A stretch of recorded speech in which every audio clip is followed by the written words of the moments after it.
Can you imagine an orc that is able to go faster than the speed of light? I don't need to imagine it, as today I can show you how to make it a reality. Welcome, ladies and gentlemen, to Orc Incremental, an upcoming game that asks the age-old question: what if Cookie Clicker was instead full of orcs on the greatest war of all time? Wait, no, you don't ask yourself that question? Okay, never mind. Despite the fact that this is just a demo, I've been having a huge amount of fun with this game, which entertainingly shares the same publisher as Cookie Clicker, which of course will go down in history as the best incremental idle game. However, I am the Spiffing Brit, Duke of Sealand and Destroyer of Game Balance. So here we are to see if Orc Incremental is a perfectly balanced game with no exploits. So grab yourselves a cup of Yorkshire tea, give the video a like, and let's hop into a brand new game!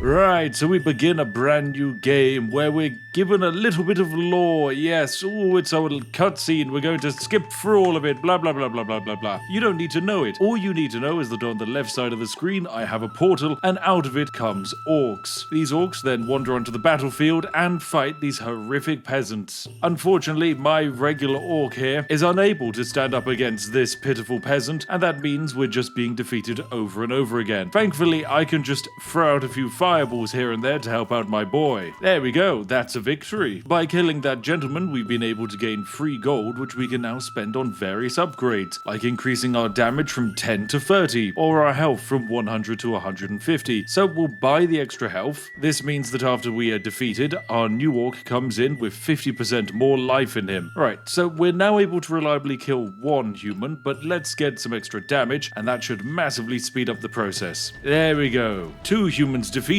and we're now on to level 3. Now we have to deal with a peasant and an archer yet, so this is where the game starts getting more and more difficult. Effectively, for the rest of time, we are going to be attacked by these enemies. And yes, we can click away and send off a fireball to do some assisting damage, and that can help us go a little bit further in this game, but even so, as the waves go on, the enemies will just get stronger. And with that bit of extra money, we're going to buy the Portal Plateau for 20 gold. Now, what the Portal Plateau allows us to do, quite simply, is go over here and draw cards. By spending 10 gold, we get to draw 2 brand new units, which we can then throw out onto the battlefield. So I'm of course going to grab a second orc warrior, who is summoned in from the barracks, and then we can position him somewhere on the battlefield. There we go, lovely stuff. That's my orc boys now positioned. And with that, we have twice as many orcs, which means that we're now able to clear level 6 very easily. Straight on to level 7 we go. Still, these orcs aren't exactly the best. Even though this is a demo, there are a lot of other units out there. We've got things like shamans that do ranged attacks, dragons that are flying and breathe fire, and even catapults, the inferior form of siege weapon.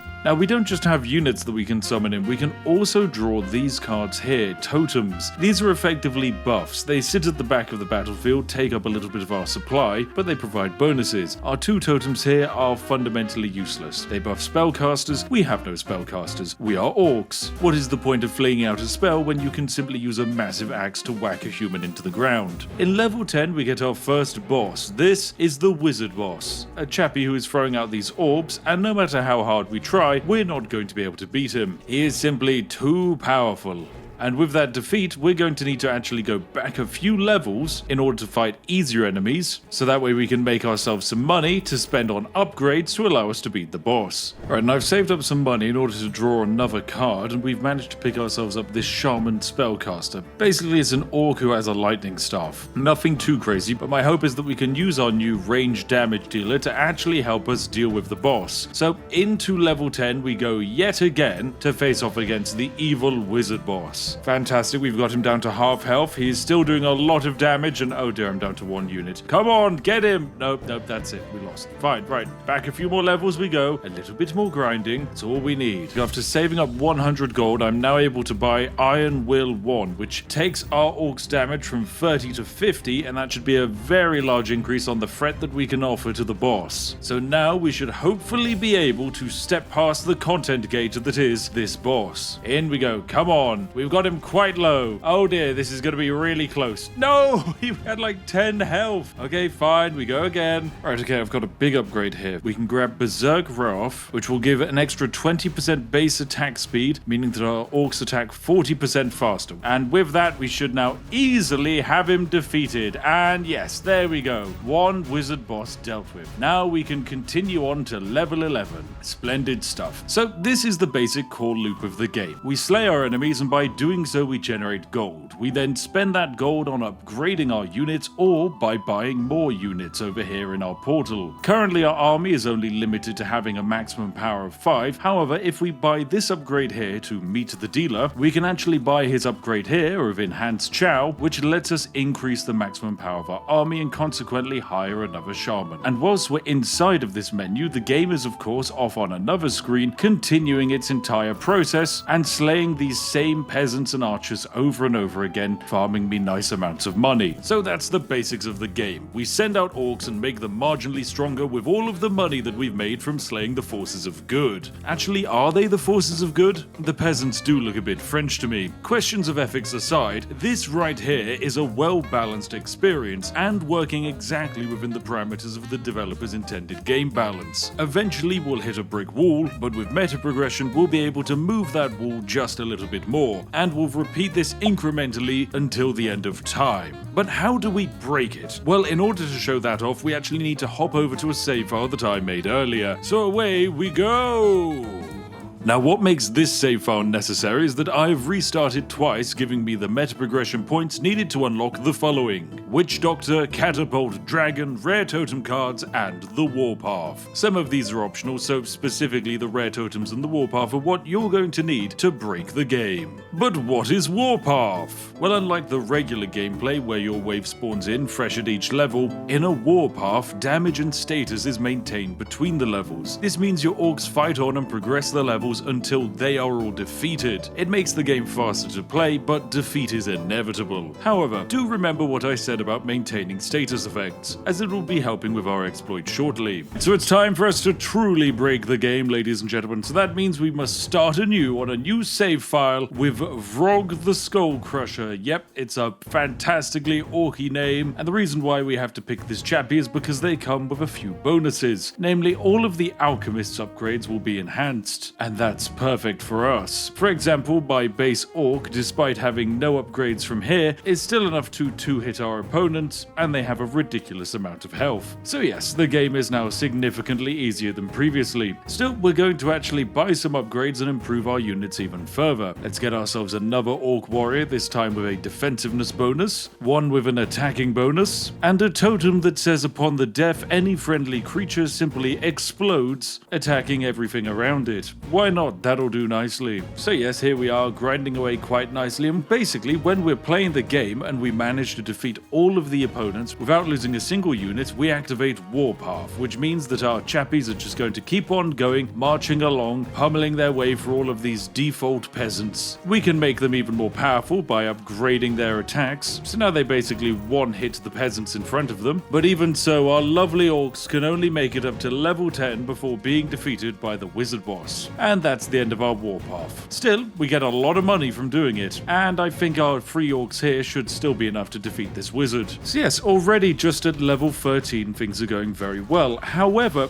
this isn't exactly breaking the game. This is playing the game the way it's intended. So what we're going to do now is show off how to truly break the game. Quite simply, we're going to spend 70 gold to meet the dealer. This introduces the alchemist into the picture. Now, you might remember that I chose to play as a character who has all of the alchemist upgrades enhanced. What this means is that all of the alchemist bonuses here are more powerful than normal. For example, this upgrade here normally only gives 20 additional range to the shaman. Now it gives 41. That definitely seems fair and balanced. However, the main reason why we're here is one simple thing. This is the experimental booster. The way it works is rather simple. When any of our units gain rage, they get plus 40% attack and movement speed. Meanwhile, in the background we're fighting some kind of crazy demon boss, boss, which, yeah, is going to defeat us, but that's a-okay with me. Let's go back a few levels and try again. The only problem is, how do we actually get rage? There's a few options. Down here, we can get Unbound Fury, which means when an orc's health gets below 25%, they get enraged, which as we know increases their attack and movement speed. There's just one major issue. The rage is technically not a permanent state. It gets triggered and is active, but that's it. We're not able to use it to infinitely farm the rage effect. So instead what we're going to do is quite sneaky. We're going to be exceedingly devious and pick up this upgrade here, Road Rage Fuel, which means that whenever one of our orcs kills an enemy unit, there's a 10% chance that they get rage. It's good, but realistically we need it to be higher. So let's buy some upgrades and try and build a proper army. And this is immediately what we're looking for. This is one of the totems that are going to allow us to break the game. This is the Amber Snake totem, which says that whenever an allied fighter kills an enemy, it gives rage to the nearest allied creature. How very magical indeed. Now this creates a little bit of a problem for the game, because what it effectively means is every time this orc here kills something, it's going to apply a stack of rage onto the next nearest orc, so this chappy here. The problem with that is that when this stack is applied, the bonuses of the experimental boosters upgrade are applied again. Now when you're doing just one regular fight like this, it doesn't make a difference. The fight isn't long enough for these effects to actually matter. However, the same can't be true when we go right back to the start of the game and start ourselves on a glorious warpath. So what's going to happen here quite simply is that our orcs are going to run around and punch the enemy. And you'll notice this orc right up at the front is attacking significantly faster than the others and moving at a glorious pace. This is because the effects of the experimental boosters are starting to stack over and over again, making our units more powerful, significantly faster, and more dangerous. However, even with that, it's still not enough for us to breeze through the game, because fundamentally our units do lose health and they will eventually die. So let's get that sorted as well. We're going to need to grab the Age of Metal here and unlock the Blacksmith. The Blacksmith then has this upgrade here, Vampiric Claws. This means that every time rage is triggered, our units will heal by 25%. So away Mr. Wonderful Orc Warrior goes, basically soloing his way through the enemies, and we're now seeing that each orc we have is able to one-hit every enemy they run into and is now starting to build up speed. This is very, very good, and you're noticing that every time we enter a new wave, this effect is compounding, as this orc right here is building up an incredible rate of speed. However, as the boss comes out, he finishes off our last two orcs, and it's back to the drawing board again. So here we are on level 21 with a few upgrades to our orcs, and by that I mean there's a lot more of them. So now they're able to easily cleave their way through the starting line. I'm going to get them another upgrade to improve their attack speed and boost their base damage level. This chappy here, you'll notice, has now got a swinging arm that is doing an incredible amount of work.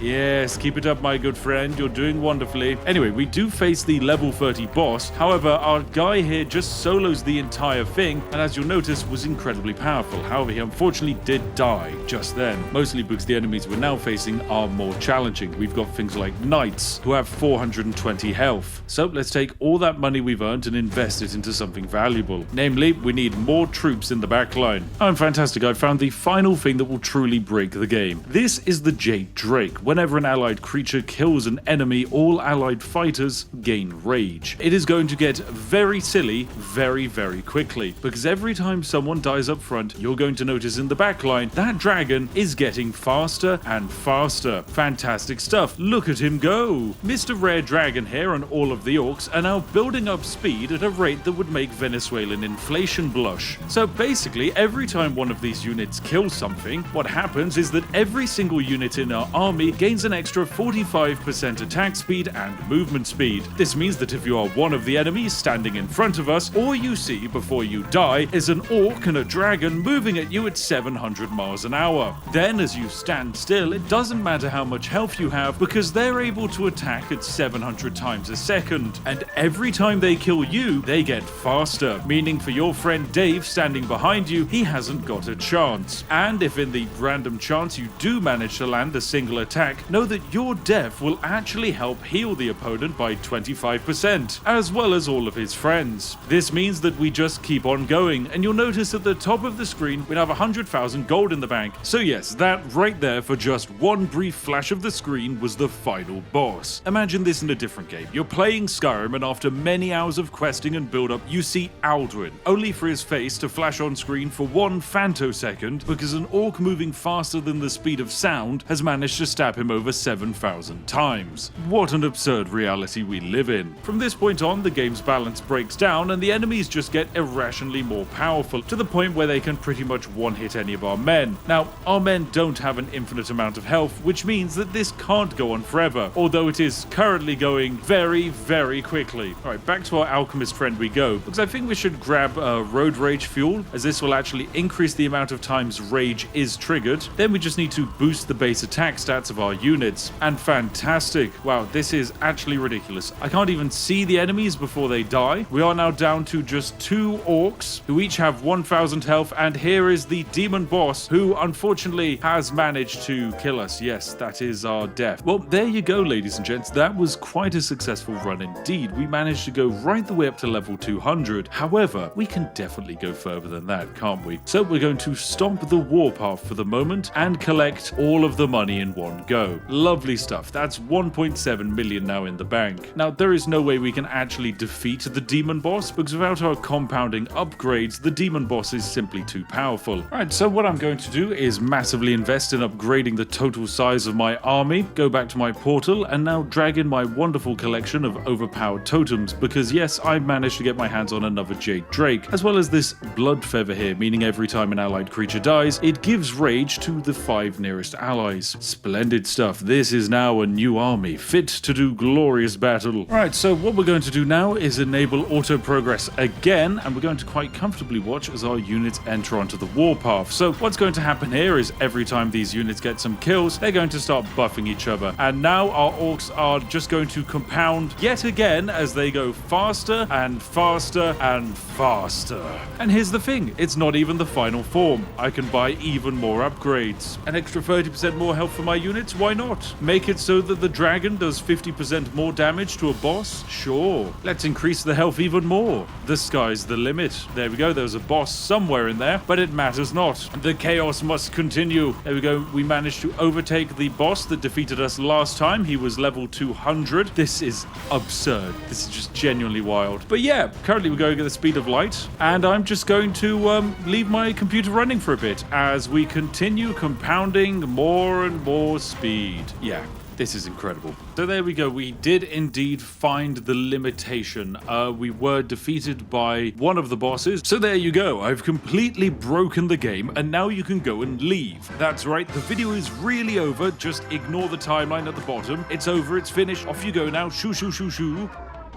Right, okay, now the normies have all gone, we're actually going to kick this exploit up a notch. Realistically, we've already broken this game, but there are still a few things we can do to push it even further. But these exploits are only for the super stat fans amongst the die-hard tea-drinking community, hence why I ended the video just a few moments ago. So, on the last run, our starting orc gave us bonuses to all alchemist upgrades, including the boosting of rage. This is good, however the real game-breaking orc leader provides bonuses to all offense, so I've been re-rolling over and over until we got this chap right here. Despite other orcs being available, the difference between this bonus and the others is the same as entering a Lamborghini into a 500-meter sprint race against toddlers. Every single attack bonus that we could purchase has now suddenly been increased massively. This even includes the effects of rage. So combining our prior exploit with our new leader, we can now push this game so much further. Anyway, with my blight points here, we're going to invest them into some important things. Namely, we're going to grab all of Offering. This gives us a compounding damage bonus, as well as this bonus here that just doubles the damage of our units. And this is actually where we're just going to be sinking all of our remaining points. As you can see now, when our base orc attacks, he is now doing 100,000 damage per attack. That is significantly higher than the 3,000 we had them previously doing. So yes, you can probably see what's happening here. The other issue with the fact that all of the offensive upgrades are boosted means that even the basic things like Berserker Wrath here will now boost the attack speed by 50% rather than 10, meaning already just one single orc is stupendously powerful. So let's boost up his stats some more, give him some extra health, and make our way over to the alchemist. And we'll even buy ourselves some extra orc warriors for the front line. Oh my goodness, and we've almost immediately found what we're looking for. The Jade Drake has arrived. Right, so I've set up my front line quite nicely. We have ourselves 5 orc warriors, and behind them we'll be throwing in this corrupted shaman here, the main reason is because their stats are so boosted, they do 1.3 million damage per attack. That seems pretty good to me. They will more than happily carry us through the early game. Alright, let's grab all of our upgrades, and of course pick up Experimental Booster here, which thanks to our offensive upgrade bonuses will increase the attack speed of our units by 50%, and well, right here we're already seeing our rampage beginning. Incredible. Let's grab that blacksmith and get those healing bonuses out early. There we go. Now the warpath can begin in earnest. So I'm going to let this rampage continue until we hit its logical conclusion. Oh, ladies and gentlemen, we're at level 97. We're about to see the final boss of the game. Let's go. Show me the worm. I don't think the worm even appeared, actually. I think they maybe got less than one frame on the screen. On our quest to reach level 100, I wanted to see the final boss again. But no, they didn't even register. We've actually scrubbed the footage and there's not a single frame in which the massive worm even rendered in. Our orcs are now so powerful they can render your entire presence in reality null and void before it even starts. Now this is game breaking.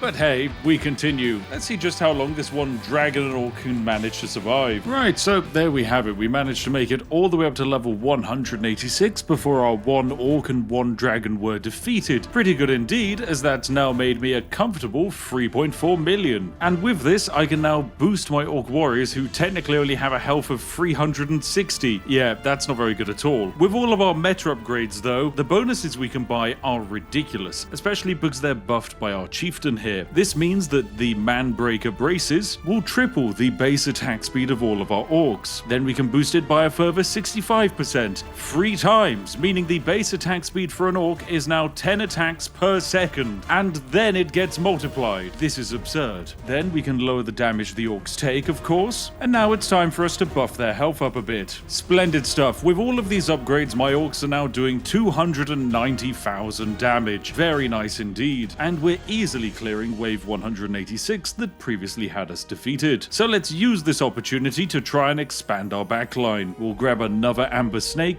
and as many additional orc warriors as possible. And with this, I think we're ready to continue on our adventure. You know, just before I boost up my stats even more. Right, so time to pursue some of the truly game-breaking bonuses. So thanks to the character we're playing, the Dragonfire furnaces here now basically triple our damage, allowing us to take our base orcs damage up to 1.2 million, and we can buy this multiple times. It's actually really quite cheap. We're now up to 3.6 million. This is absurd, and definitely not a number we should be able to continue having. And yet here we are. With this, my orcs are now building up more speed, and we're close to achieving near terminal velocity. Splendid stuff. With all of this money we've gathered up, we can now boost them to doing 10 million damage. Oh dear, oh dear, oh dear, video game. I don't think this is very good for your balance. So we're just going to let this nonsense compound for as long as possible and see where they all end up. I have genuinely no idea. Right, we are now only 10 levels away. We've just managed to defeat the wizard boss of level 350, but we are about to hit our new maximum limit, ladies and gentlemen, and just in time for me to pick up Dragonfire Furnaces level 4, taking our damage from 36 million up to 100 million. Why not? There we go. That seems like a perfectly fine upgrade to have. So with that upgrade complete, away we go. Onwards to the next area, and here we go, level 360. Those wizards you see lying there, they were the thing we couldn't defeat last time. Unfortunately, they all were evaporated in a single hit. Oh dear, oh dear, oh dear. Well, there we have it. We're now on the path to infinite gameplay progress. Despite enemies getting stronger, we're simply outpacing them with damage. The game does technically have an end at level 999 something, but there's a heat wave in the UK at the moment, and I would be getting cooked alive trying to reach it. So for everyone's safety, I think we should end our adventure here today. We have broken the game entirely and summoned into existence beings that have no mortal limits, and if left to their own devices will tear down the fabric of reality itself, so roughly about 1% of the power of Riano Keeves. Anyway, thank you all very much for watching. I really do love playing new indie games, and it's been a fun pastime of mine lately. If you have any other games you'd like me to break, maybe they're new or old, then do let me know in the comment section. It really helps guide my chaos. As always, a massive thank you to our YouTube channel members and Patreons for funding all of this nonsense. You guys are genuinely incredible. And if you're sat there wondering what to watch next, well, look no further than this video on screen, chosen by me to be perfect for you. Anyway, I'll see each and every one of you in the next one. Have a lovely day, and goodbye for now.